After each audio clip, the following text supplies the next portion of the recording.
네, 안녕하세요. 수익남입니다. 자, 이번 시간에는 시장 점검 한번 해보도록 하겠습니다. 코스피, 코스닥이 어느 구간에서 좀 바닥을 잡을 수 있을지 한번 살펴보도록 하겠습니다.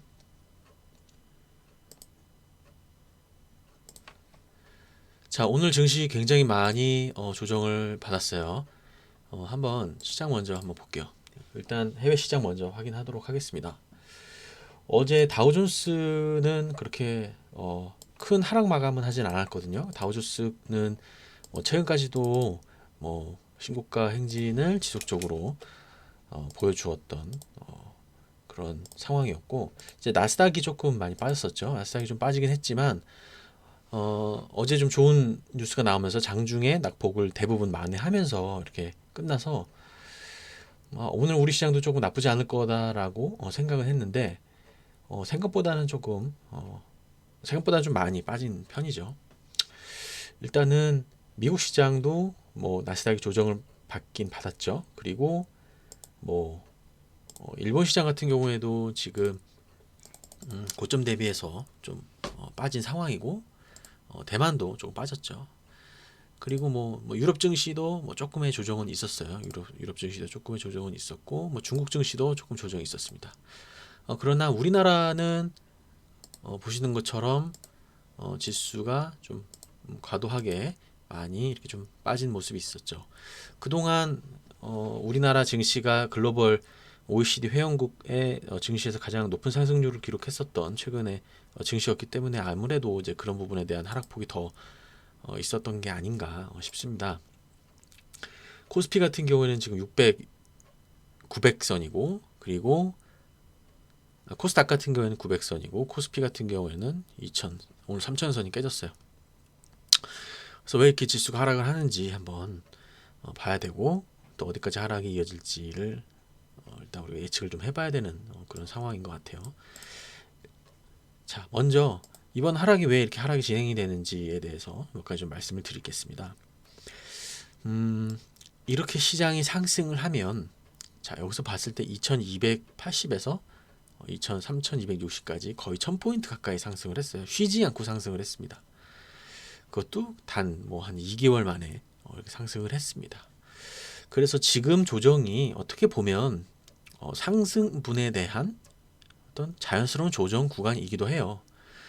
물론 지금의 조정이 체감적으로는 좀 크게 느껴지는 이유가 지수가 지금까지 그동안 좀 오버슈팅을 했었던 그런 부분도 조금 있었던 거기 때문에 우리의 높이가 조금 높아져 있을 수도 있고 이제 그런 부분에 그런 패턴에 대해서 단기적으로 좀 익숙한 그림을 지속적으로 좀 보다 보니까 최근의 하락 흐름을 우리가 보지 못했었잖아요. 거의 코로나 이후 때 계속 상승장만 보다가 코로나 이후에 거의 이렇게 고점에서 조정받는 거는 또 심리적으로는 되게 좀 오랜만에 이런 조정장을 겪는 것 같은 그런 느낌도 있고 이제 그런 부분 여러 가지 이제 부분들이 있습니다. 그래서 지금의 조정은 어떻게 보면 일반적으로 봤을 때 당연히 상승분에 대한 어떤 자연스러운 조정이다. 다만 이제 심리적으로 크게 다가오는 이유는 그동안 상승이 계속 지속적으로 있었기 때문에 우리가 이제 그것에 익숙해져 있기 때문에 그렇습니다.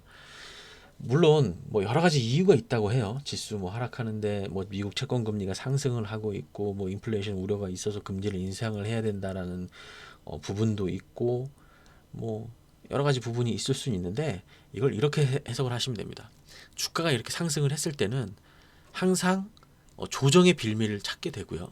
그리고 주가가 떨어졌을 때는 항상 반등의 어떤 기미를 찾게 되는 거죠. 우리가 여기서 지수가 빠졌을 때는 어떤 얘기가 있었냐면 코로나가 지금 과도하게 어떻게 보면 증시를 짓누르고 있다. 이 코로나 경제는 1, 2년 후면 우리는 충분히 극복할 수 있다. 그러나 단기적으로는 어떻게 보면 매물을 부르는 상황이고 향후 지금 중앙정부에서 유동성을 공급하고 있기 때문에 이제 그런 부분들이 반영이 되면 주가가 올라갈 것이다. 이때도 이제 그런 얘기들이 굉장히 많이 있었습니다. 그리고 나서 코로나 이후에 바로 이렇게 급반등을 했잖아요. 코로나 때 어떻게 보면 개인들의 투자의 힘이 굉장히 크게 있었던 그런 상황이었고, 지금까지 랠리가 이렇게 지속이 되어 온 그 이면에는 개인들의 매수세가 있었다라는 부분이죠. 그래서 아까 말씀드린 뭐 인플레이션 우려 이제 그런 것도 있고, 특히 우리나라 시장은 조금 더 자세하게 좀 들어가다 보면 개인들이 그동안 매수세가 좀 좋았거든요. 5,600억. 오늘도 거래소에서 5,600억 정도 샀고 코스닥에서도 한 400억 정도를 샀는데, 개인들이 지금 자금이 조금 빠져나가고 있는 그런 흐름이 있어요. 첫 번째는 비트코인으로 어떻게 보면 이 투자 자산에 대한 그 영역이 조금 뺏긴 부분이 있어요. 비트코인 관련주, 비트코인 관련 어떤 가상화폐 다른 그쪽으로의 투자가 집중이 되다 보니까 상대적으로 우리나라 증시가 이렇게 조금 힘을 잃는 모습을 보여주고 있죠. 원래는 사실 지수가 이렇게 조정이 받았으면, 예전 같았으면은 뭐 거래소가 7, 8천억에서 개인들이 샀고 코스닥도 한 2, 3천억 정도 이렇게 매수를 했어야 맞는 건데, 지금 이제 기관과 매물이 이렇게 매물을 쏟아내는데, 예전에는 이것을 개인들의 힘이 굉장히 적극적으로 이렇게 쫙쫙 받아냈거든요. 그런데 최근에는 이렇게 매물을 쏟아내도 그거를 받는 힘이 조금 부족한 거죠. 그러다 보니까 지수가 이렇게 조금 하방 압력이 더 세져서 지수 조정이 좀 있다라고 보시면 될 것 같습니다. 그래서 전반적으로 봤을 때 이제 그렇게 정리가 되는 것이고, 그럼 이제 향후에 어떤 이슈가 있을 것이고 어떠한 흐름으로 이제 전개가 될 부분이 있는지 이제 체크를 해봐야 되는데, 일단 우리나라 EPS 계속 상승 중에 있고, EPS가 상승하다는 얘기는 실적 좋아지고 있다라는 거고, 그리고 해외 시장에서도 한국이 굉장히 매력적인 투자처라고 지속적으로 좀 얘기가 나오고 있어요.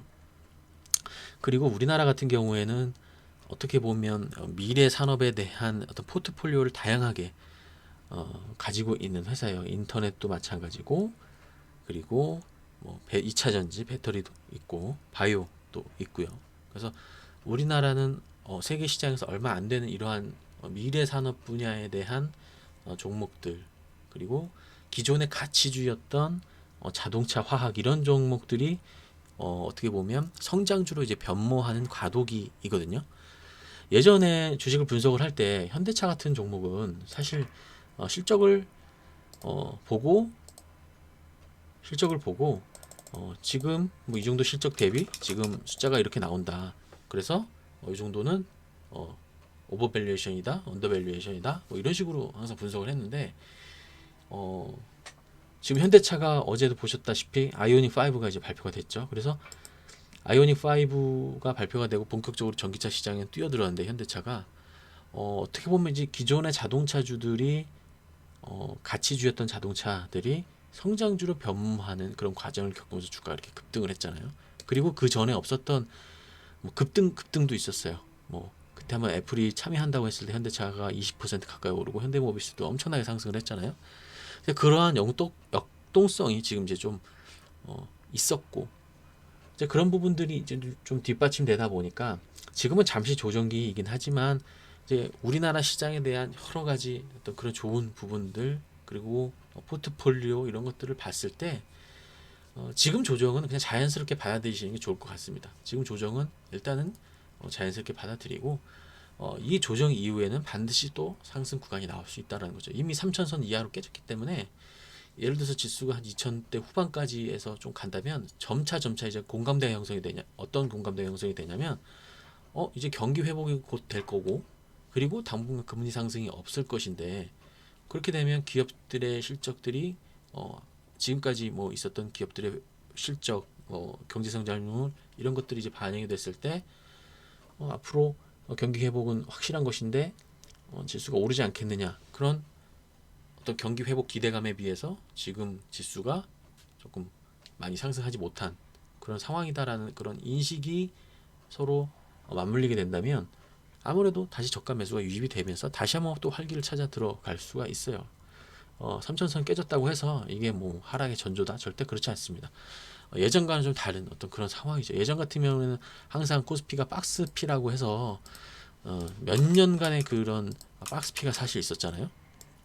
그래서 2011년서부터 2016년 코스닥 같은 경우도 뭐 굉장히 박스 코스피라고 했었던 이 코스피가 보통 2000 그리고 1800 여기서 몇 년 동안 이렇게 움직였거든요. 코스닥도 마찬가지예요. 코스닥도 뭐 500선에 좀 움직이다가 뭐 2015년서부터 조금씩 뭐 바이오 종목들이 오르면서 이렇게 좀 움직이긴 했었는데, 그리고 나서 뭐 이렇게 미중 무역 분쟁 뭐 그런 관련해가지고 2018년, 29년도에 좀 빠지기 시작했고, 그러고 나서 다시 이제 1000포인트 넘는 그런 어떤 과거 20년 동안의 가장 높은 지수 상황을 보이고 있기 때문에 박스권을 이제 탈출한 상황이거든요. 코스피도 마찬가지고 코스닥도 지금 박스권을 이제 넘어서서 상단에 박스권 돌파 이후에 지금 이제 조정 구간이기 때문에 지금 구간에서 기간 조정 이후에 다시 한번 반등을 도모할 수 있다라는 그런 이제 말씀입니다.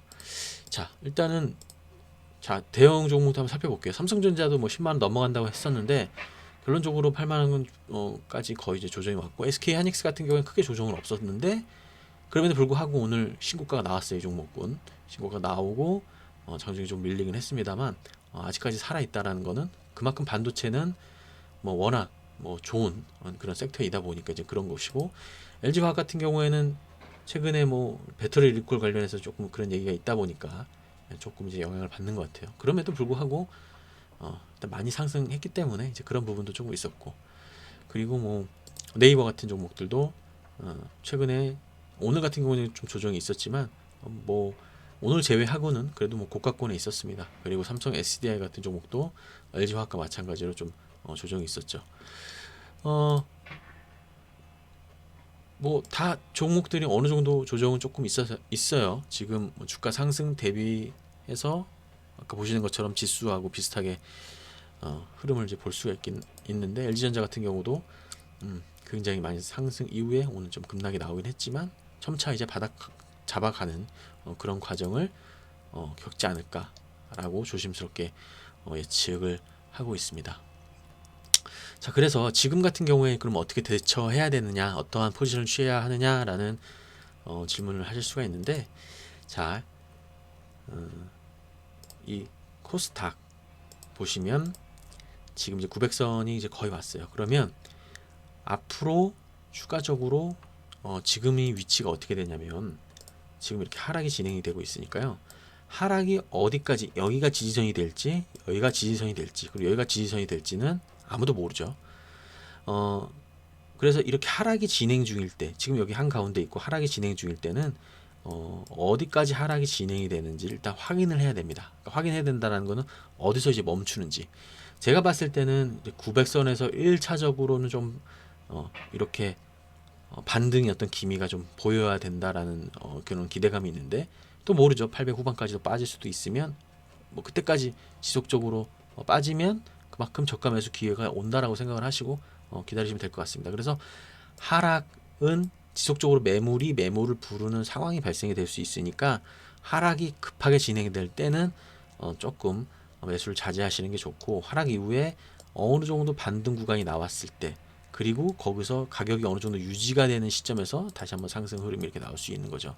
하락 이후에 살짝 반등, 그리고 다시 한번 2차 반등, 쌍바닥 잡는 그 과정에서 다시 지수가 반등 가능하다라는 것이고, 지금 이제 2월달은 다 갔으니까 3월달 흐름이 이제 매우 중요할 것 같은데, 단장 반등이라고 하면 3월 중순부터도 반등이 나올 수도 있고요. 또 3월 말에 반등이 나올 수도 있는 것이고, 또 그렇게 되면 뭐 올해 뭐 골드만삭스에서 코스피 3,700까지 본다라고 그렇게 얘기했는데, 뭐 한 2,900, 800 정도에서 조정이 끝나게 된다면 충분히 저가 매수하면 크게 먹을 수 있는 시장입니다. 자, 그래서 그런 부분들 좀 생각을 하시면서 매매하시면 될 것 같고, 지금 조정은 결론적으로 말씀드리면 과도해 보이긴 하지만 그렇다고 해서 크게 우려할 만한 그런 상황은 아니다 라는 부분, 펀더멘탈이 뒷받침이 되고 있다. 그렇기 때문에 겁먹지 말자라는 게 제 의견입니다. 자, 영상 끝까지 시청해 주셔서 감사드립니다.